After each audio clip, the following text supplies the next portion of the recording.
from the Keeping Bristol Safe Partnership. So today's webinar is titled Supporting Women and Girls with Learning Disabilities and Autism Who Experience Sexual Violence. Your presenter for today is Georgina Huntley. She's a service development support worker for women with learning disabilities in the Bristol and Bains area at SARSAS.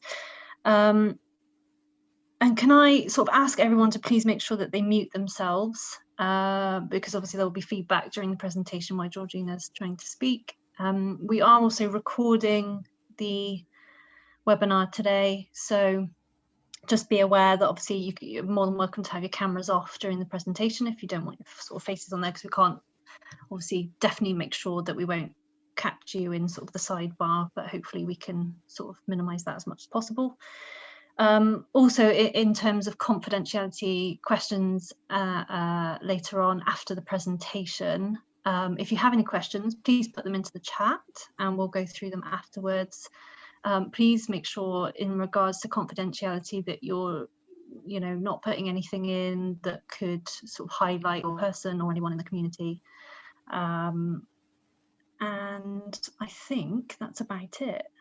So I'll just make sure and go through this and make sure that everyone is on mute. And I think we're about ready. So Georgina, I'm going to hand over to you, and when you're ready, off you go. Thank you. Thank you. I already said thank you. I did not quite realise this many people would turn up. So thanks everybody for the project. And yeah, thank you, Keeping Bristol Safe Partnership. This has been a really great opportunity to talk more about the work. I'll start off first of all by saying this webinar is kind of part of a campaign, 16 days of activism for against gender-based violence. So we've been showcasing pretty much daily for the 16 days, either research or a webinar or artwork, all to kind of address and raise awareness to this issue, because we know it is such a huge issue that impacts women with learning disabilities and autism. So so the 25th of November was the annual international campaign day for the elimination of violence against women. And tomorrow will be the end of the campaign, and it's Human Rights Day, which is a wonderful day to celebrate. So we're coming to the close of our campaign now, and it's been quite a success, I would say. So I'm just going to do my share screening. I'm not always brilliant with the share screening, but I will do my best. Okay.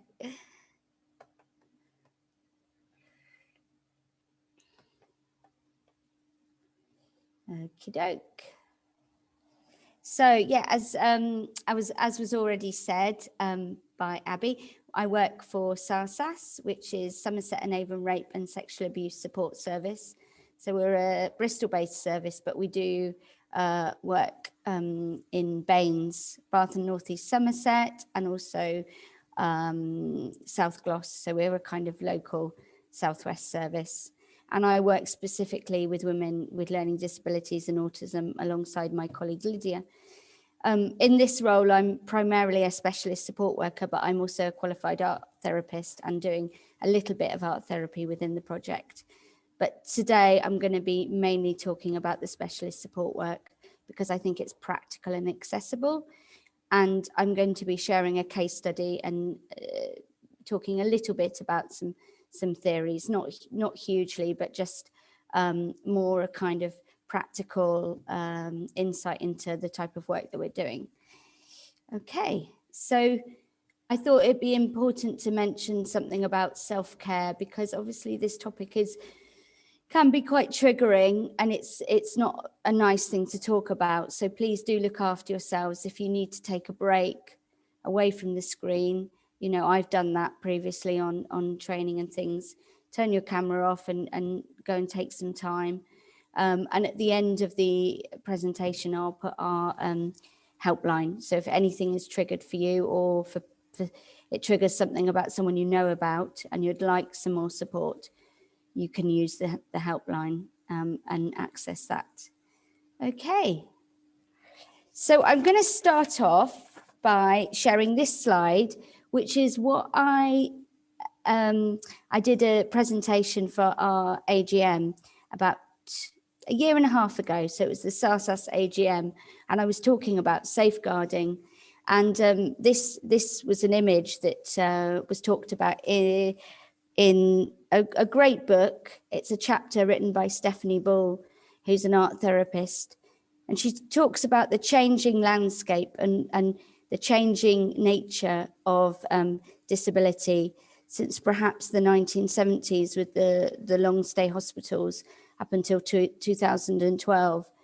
And she talks about the idea of duty of care and the Mental Capacity Act being linked but opposing.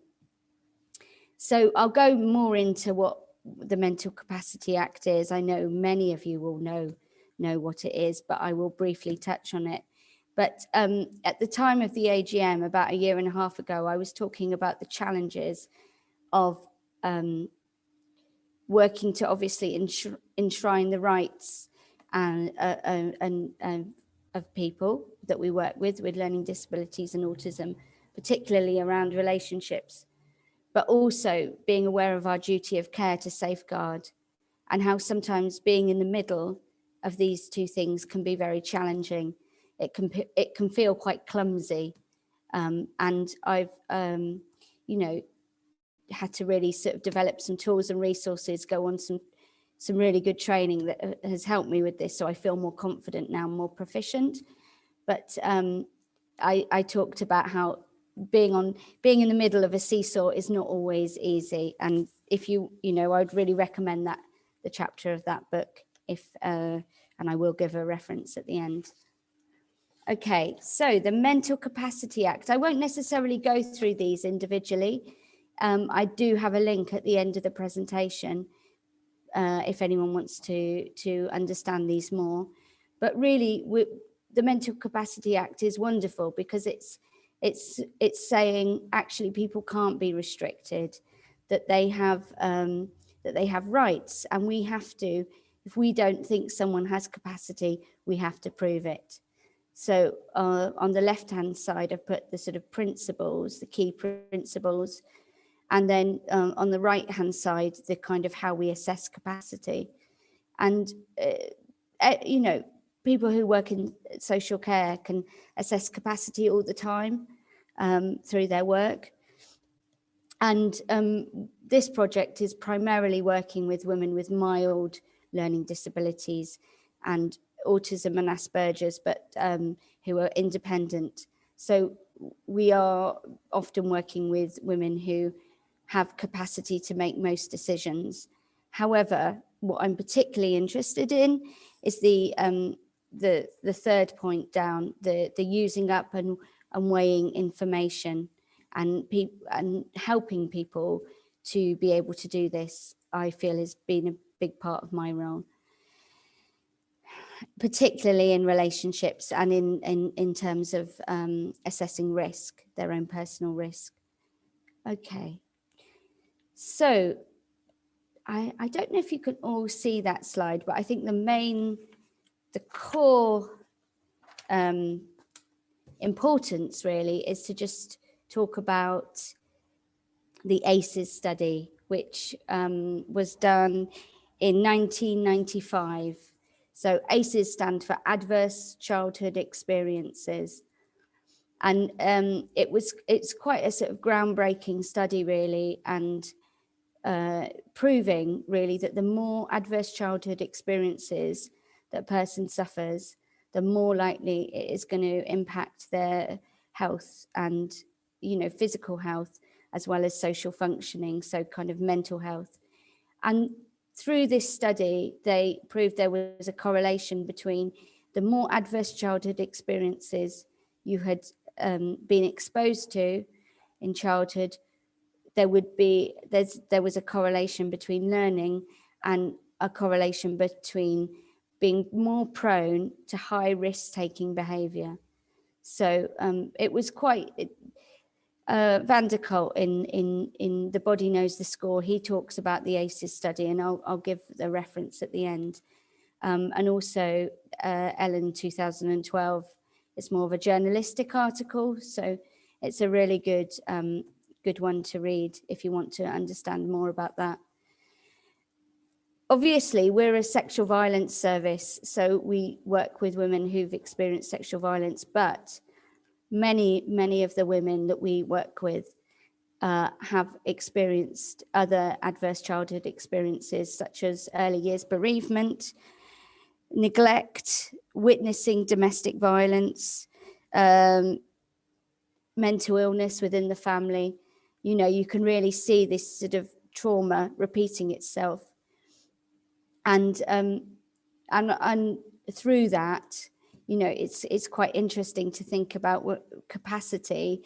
And we know from this study that actually, if you've suffered many adverse childhood experiences, that will impinge on you being able to assess risk and measure risk. And that might be something that you need support and help with. And then added to that as well, cognition around disability. So it means that this work actually can be challenging and quite complex. And I'm going to talk about some of the kind of approaches that we've used in our one-to-one work. So I'll just say in brief, we provide specialist support. So we work with women for up to 6 months, often on a weekly basis. We're not a crisis service, so we only work Monday to Friday, and we have planned sessions with them. We write a support plan, and I'll talk about what the kind of structure of the support will look like in a minute.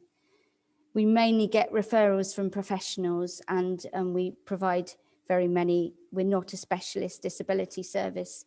We work with all women. However, me and my colleague Lydia, we work primarily with women with autism and learning disabilities. Okay, so I'm going to give a case study now, and I will just say that I do have permission to share this client's work, but I have changed some of the details to keep her anonymity. And yes, so I'm gonna present the case study now. So this is a client who lives in Bath. She has a mild learning disability. She's experienced domestic violence in all of her intimate adult relationships. She has her child removed and put on a child protection plan. So she has a small amount of contact with her child, but the child doesn't live with her at the moment. She's recently experienced a sexual assault. She has a diagnosis for depression and in the past has suffered from addiction issues. She has recently suffered a significant loss and is currently making regular overdoses. So this is perhaps you could say probably typical kind of scenario of what we might be working with at SARSAS. You know, multiple kind of concerns around safety and don't want to use the word vulnerable because it's not a nice word, but you know, there's some alarming kind of concerning things, particularly around overdosing and safeguarding and children. So yeah, so that's the this is Mary. And okay, I'll move on to the next slide. So this is our sort of traditional kind of plan of how we work. People, we receive our referrals and we do an 1.5 hour assessment. Obviously at the moment, because of working from home, we are doing things virtually like many services. So that will be through Zoom or a phone call. And we try and gather as much information as we can. And we're a trauma-informed organisation, so the client is always at the centre. And we have a philosophy of absolutely believing and listening. So there's never a kind of question around, did this actually happen to you? We absolutely believe that it happened to you and we want to hear your experience from your perspective. From there, we make a support plan. So that might be asking the woman or girl what they would like help with. And some of our work is around advocacy. It might be writing letters to organisations and supporting in quite practical ways. A large part of the work will be engaging with other agencies, making contact with different support services that a client is working with, so we can all work together as a kind of multidisciplinary team. But we always get clients' consent to contact agencies before we do, and that's really important to us.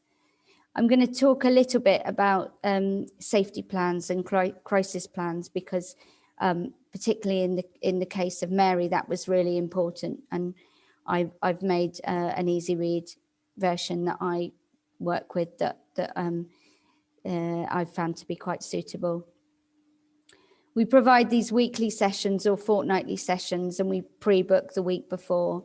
And I found a way of ensuring kind of retention, and that is to really support women to help be organised with remembering when the appointment is, because some of the clients that we work with can struggle with cognition and being organised. Not all, but some. So I might send a pre reminder text or a phone call, or make a sort of visual calendar. So we're fortunate at SARSAS. Our caseloads aren't really high, so we can spend that extra bit of time doing the things that we need to do. And then we'll review the support maybe midway or throughout, and then it's about ending and signposting to other services. So that's kind of our traditional pathway route. And I'm going to go back to Mary now in light of that and talk about how we work together. So obviously I'm also an art therapist, so I'm very informed by attachment theory, and I haven't actually put a link for this, because it was something that I captured from some training. I'm particularly fond of Valerie Sinison's work, and she writes about working as a therapist with people with learning disabilities. And she writes about attachment theory, and the basic premise of attachment theory is that your early childhood experiences influence how you're able to relate to others in adulthood. And what she said is that, in a talk that I went to, is that human beings are like sponges. And what she meant from that is actually we absorb, the relationships that we're around. And I obviously, in this role as a specialist support worker, I do bring my therapy background, but also having worked in social care for 20 years, I feel that you can create great bonds with the people that you support, and you don't need to have necessarily a professional qualification. That actually by being empathic and reliable and supportive and understanding, you can actually ensure that these these relationships, which, like Valerie Sinison said, they are internalized, and they can really help improve somebody's self-esteem. Many of the women that we work with have very low self-esteem. So I feel that it's not just about having an effective tool to work with people. It's 50% about, or maybe even more, 60% about having this trusting relationship. And that was, that's been something that I feel has been really supportive with Mary, is through building that. Even though we've been working on the phone, using those interpersonal skills has really helped her to develop a sense of trust, so she's able to share with me things about her life.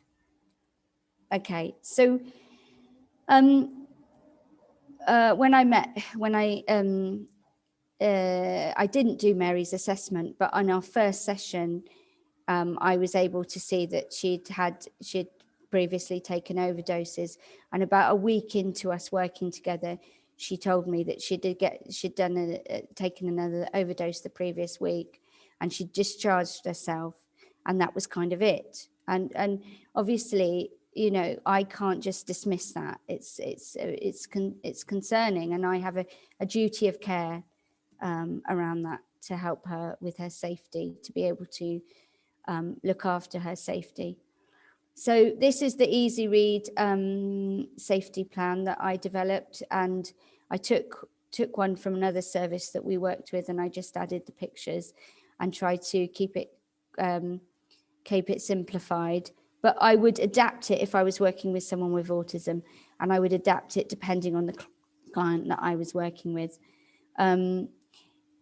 So I would say at this point, I would always phone the crisis team as well and try and liaise with them and try and encourage some joint working, and also working with GPs and really getting statutory services involved, because as I said, we're not a crisis service, but what we can offer is something different. And so joint working has proven to be really, really successful. You know, I think it's really important, and I'll go on into this more, thinking about how the client might also have other self-soothing ways of managing distress.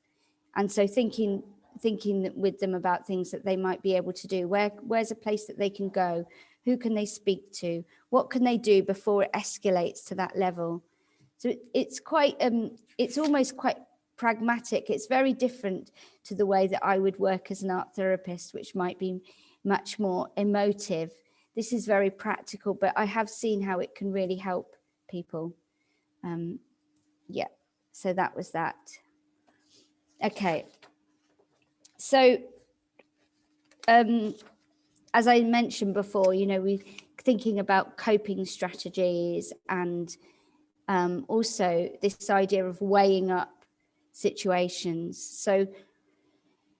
So one of the ways that I've helped, sort of supported Mary, is to be able to think about things, to help her weigh things up, and to help her thinking, helping her break things down and understand maybe possible causes and effects.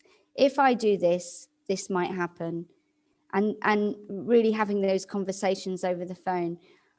And we're really lucky at SARSAS. We get our clinical supervision with Respond, which is a charity in London that are utterly fantastic. And my clinical supervisor kind of advised me about using this as a resource. And I would really recommend it, actually, because I've used it with lots of clients in different situations. And it's so simple, but it's proven to be really effective in helping understand thoughts and behaviors and reactions.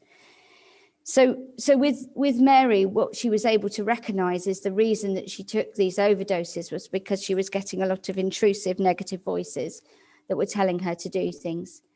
She in her own words, she was having a meltdown. That's how she described it. So we were able to think about, again, if this happens, what could she do? What could she use in her environment? I'm not always going to be there in the week. I'm there for a very short space of time. So I'm trying to empower her and help her be able to do that sort of self-soothing. So, yeah.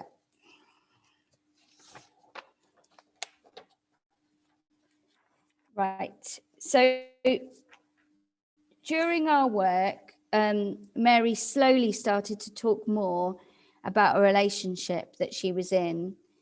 And I was there to support her around the sexual violence she'd experienced. However, within that, there was also domestic violence. And because our work involves doing a lot of relationship work, you know, I can't ignore one and support the other. You know, that it's all, I see it as very much all combined. And so through our work, she was starting to disclose things about her current relationship that I didn't perhaps feel were showing that it was a completely a relationship that was completely free of abuse. I was starting to see signs that it was coercive and not necessarily a great relationship for her to be in. And we ended up doing a quiz. It was a resource that I had to talk about her relationship more, so I could ask her more questions. And from that, she really identified, she was the one who said, this relationship is abusive. She said, like all my relationships, why do I get caught up in these relationships? So we were able to sort of talk more and think about that. And from that conversation, she said, well, actually, I don't think I want this relationship anymore. I don't think I want to be in this relationship. And we explored that, not with me telling her what to do. Obviously, there's a huge temptation to, when someone's in that situation, to instruct. But I know that I'm only going to be in her life for 6 months, and then she's moving on. So I really feel that it's my responsibility to help her be able to weigh up risk, enhance her capacity skills. So she was able to identify that this relationship was abusive. And then we talked about maybe the reasons for staying and then the reasons for going. So she could explore that. And actually, she identified that there was only one reason why she would go back, and that was because she was feeling lonely and feeling isolated. And we talked about the bereavement that she'd recently suffered. And this is where, I really feel those empathy skills were really important. It was really important that I just didn't dismiss the fact that she had suffered the bereavement, that she was feeling lonely. So even just to be a kind of, I'm not here in this role to be a therapist, but to empathize with that, I feel like that was really important. So I could hear that side of herself. But I was able to show her from the list that she'd come up with herself, all the reasons to not go back, and say, well, look, you've come up with these reasons. This is your thinking. What is this telling you? And she said, well, I shouldn't go back. And I said, well, that's the decision you make. Do you feel comfortable to be able to express that? Have you done that before? Should we talk about how to do that? So we were able to explore how to do that a little bit. And I thought that would be the end. However, a week later, I received a text which said, this particular partner, he wants to get back together. And she's in a real tricky situation then. And of course, there's a big side of me that wants to, again, instruct her and tell her what to do, but I know that actually I need to help draw these things out of her so we can do more. So we did more thinking around that. And we're now at a stage where we are kind of starting to involve DV services, but she is in a safe place, and I'm in close contact with GP. So she's decided not to go back to that relationship, and it's actually the first time she's ever not gone back to an abusive relationship. So I'm also giving her a lot of validation that, wow, you've changed this habit. How does that feel? You're starting to recognize that you want something more, something better. So yes, so that is that sort of outcome so far. But obviously I'm not kind of ignoring risk, and she knows that if she was ever in a increasingly amount of danger, I would have to kind of start making sort of safeguarding referrals. But at the moment, I'm seeing that she's able to kind of manage this situation. So I'll just talk about some of the outcomes and the conclusions from this work. And I've gone over them, I think, in the case study, but just to kind of highlight them. I really, really feel that it's important for voluntary sector organisations and statutory sector services to work together. You know, we can offer different things, but it's really important that we make links, and that's been very, very helpful. Using interpersonal skills, as I said, you don't need to be a great therapist or a psychologist to be a attentive listener and to offer empathy. And I think actually offering empathy and having those listening skills is half of the work. We're working virtually at the moment, so we're offering Zoom or phone. And for this particular client, Mary, that was how we worked. We worked over the phone. But I was posting her resources. I encouraged her to get a folder.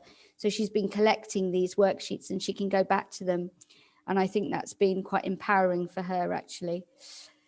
I'm particularly interested in the impact of ACEs and how they affect our client work, and being mindful that if a person has suffered, you know, a significant amount of trauma and adverse childhood experiences, that may impact their ability to assess risk and weigh things up. But through work, through this type of kind of quite simple, you know, worksheets and quite solution focused ways of working, you can support people to be able to assess and manage their own risk. And so it's all about empowerment rather than instruction and telling people what to do. You know, I think we're moving away so much from that kind of culture of non-person centered care, and that's really a good thing. So I've got my manager is one of the safeguarding leads, and she's fantastic and very approachable. And I think if you're working with risk, you need to have good management and supportive management. And I would always say to Mary, throughout our work, when I felt that things weren't, when I had concerns, I would always say to her, I feel like I need to share this with my manager. And so she was completely involved in that, but also so were the organisation, and they can kind of highlight if I've got any blind spots and I need to put in those referrals. I would say in Bristol we have Care Direct, which is fantastic. So if anyone is unsure about a safeguarding referral, to phone Care Direct, because they're so supportive. And I did that over the summer, and they were really, really brilliant. Also, I think services that work with people with trauma, you know, you need to have clinical supervision, and we're really fortunate to have that here. And I think it's so important for preventing burnout. Burnout is so high in this sector, and it's because we're working with such difficult material. And I know I'm holding a lot of my clients in my head, you know, out of work, but clinical supervision just really helps me with that. So yeah, I do think that's something that's essential. Okay, and those are some of the references. I didn't put Valerie Sinison down there because obviously that was something that she'd said in a training session, but she's got plenty of stuff online if anyone wanted to have a look. Okay, and that is our helpline, and I can send this presentation out. I think this presentation will be sent out to people, so they should be able to access that. Right, I'm going to stop the share now. So I didn't know if we've got any questions.